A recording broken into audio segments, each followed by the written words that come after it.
believe we are rolling. Welcome to episode 16, another edition of Touchstone Music. Continuing my series of music and albums from the 1960s, albums that I purchased around the time they were first released in the 60s, and which have been musical touchstones for me ever since. Now, our subject today is an album that ties together a lot of musical threads for me personally. It's a solo album from 1966 by British blues pioneer John Mayall, whom we've talked about before. Blues from Laurel Canyon. Now, do I look excited? Because I am. I'm very excited because this is one of my all-time favorite albums. Let's hear a little clip from, I believe this is a song called Laurel Canyon Home. Each and every morning when the sun is high. Okay, starting out mellow. John Mayall formed the Blues Breakers Band in the early 1960s, starting in 1965 with the inclusion of blues guitar virtuoso Eric Clapton. Mayall also became known for mentoring young guitarists, first to follow Clapton, who departed after recording the Beano album, which we've already reviewed, with the Blues Breakers to form the band Cream, who we have also reviewed, was Peter Green, who after recording another classic Blues Breakers album, A Hard Road, also left to form Fleetwood Mac. Yes, the same Fleetwood Mac, but this is the original incarnation when they were a British blues band. This left the lead guitar spot in the Blues Breakers vacant, but not for long, because it was soon filled by the third member of the famous trio of Blues Breakers guitarists from the 1960s, Mick Taylor.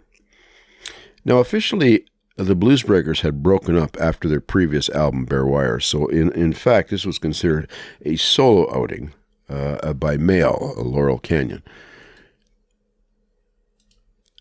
The songs on the album chronicle Mayall's experiences when he was in the U.S. and staying in Laurel Canyon, California, north of Los Angeles.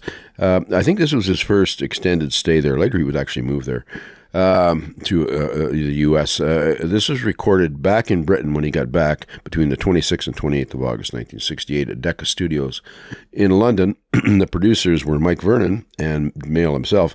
Vernon was also known for producing Fleetwood Mac's early records.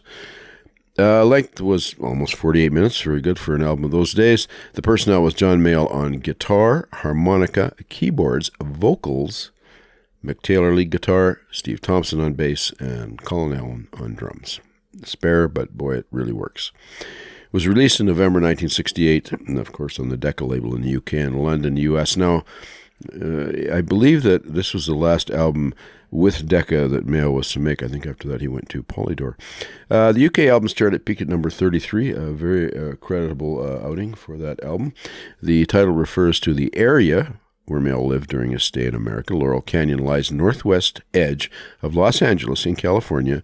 It's near Topanga Canyon, which is another famous area where was very popular, that whole area for musicians during the 1960s. For example, Neil Young famously purchased a ranch in the area during that period. There's kind of a map, and if you look on the left-hand side as you're looking at this map, you'll see a red line going down that is the road through Topanga Canyon. And then if you look on the far right, there's a much fainter line that is actually Laurel Canyon. Now, as the crow flies, they're less than 20 miles, 15 miles apart, something like that, and they were connected by Mulholland Drive in those days, whether they still are. I hear Mulholland maybe has a break in it now. But irregardless of that, Topanga's always been a little more settled. Laurel has always been a little more rural. The reason I bring this up is because in 1974, a friend and I were visiting some friends in Los Angeles, and they were living up in Topanga Canyon. And what they were doing was they were managing the only Western-style riding academy in the area. And so we spent a lot of time up there. I can remember them standing there pointing down the hill and saying, look, there's Neil Young's ranch, and look over there, that's where the Manson family used to hang out and so forth. So it was actually quite interesting, and we had some interesting experiences. I'll talk more about those in another video. So the cover photo supposedly depicts Mayall in Laurel Canyon. Getting back to nature was popular with the hippie culture of the time, of course, and there's the photo credits to go along with it. An acquaintance played me the record one day and asked me to guess who the musicians were. Now, I recognized Mayall's voice, but I was puzzled as to who the guitarist was. It sounded somewhat like Clapton, but I thought that he had only recorded one album with Mayall.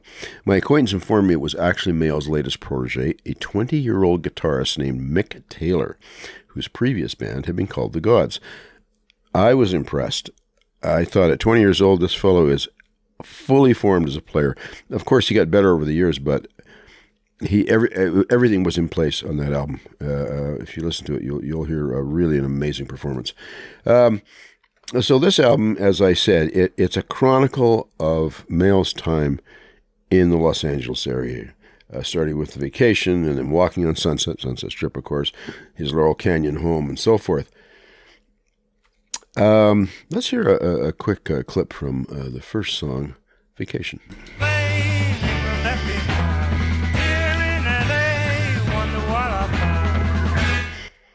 Yeah. The album cover opened up, at least my copy did, and there were a bunch of photographs inside of Mayall up in Laurel Canyon. Now, side 2 starts with The Bear. The Bear refers to Bob Hite, who was the singer for the band Canned Heat, which was a local blues band that Mayall had befriended, or they had befriended each other. They stayed up in Topanga Canyon, so he often shuttled back and forth. There's only about a half-hour drive between the two, Laurel and Topanga Canyon, and hung out with them. But the song that I really love on this is the last song, Fly Tomorrow, which talks about him saying, well, tomorrow I have to fly home. I'm going to miss, I've had great experiences. I'm going to miss it. Let's hear a little bit from that. Fly tomorrow, get ready for the change, living back at home. And there's the rear cover photo from the album also. In addition to Mick Taylor on guitar, the incomparable Peter Green, who was Mick's who was with the Blues Breakers prior to Mick Taylor joining, contributed to one of the tracks. Also, after this, Taylor would famously join the Rolling Stones, replacing ousted guitarist and founding member Brian Jones. Many fans, myself included, consider Taylor's tenure with the Rolling Stones to be among their most fertile and creative periods. He really sparked them. Beginning with the 1970s, Peter Green, unfortunately, would struggle with mental illness. He did emerge again with his splinter group in the latter part of the 90s, however. Mayall continued to perform for decades with various iterations of the Blues Breakers before he retired, and I'm not convinced he's fully retired. I hope not, because he's a wonderful performer. Blues from Laurel Canyon is not only my favorite Mayall album. I think the record contains some of Mayall's best songwriting, singing, and playing. It also introduced me to the wonderful guitar stylings of Mick Taylor. This album has been one of my major touchstones since I purchased it in the 1960s. I listen to it all the time. I hope it will also be one for other music fans. And that's all for this edition. As always, until next time, be well and thanks for joining me.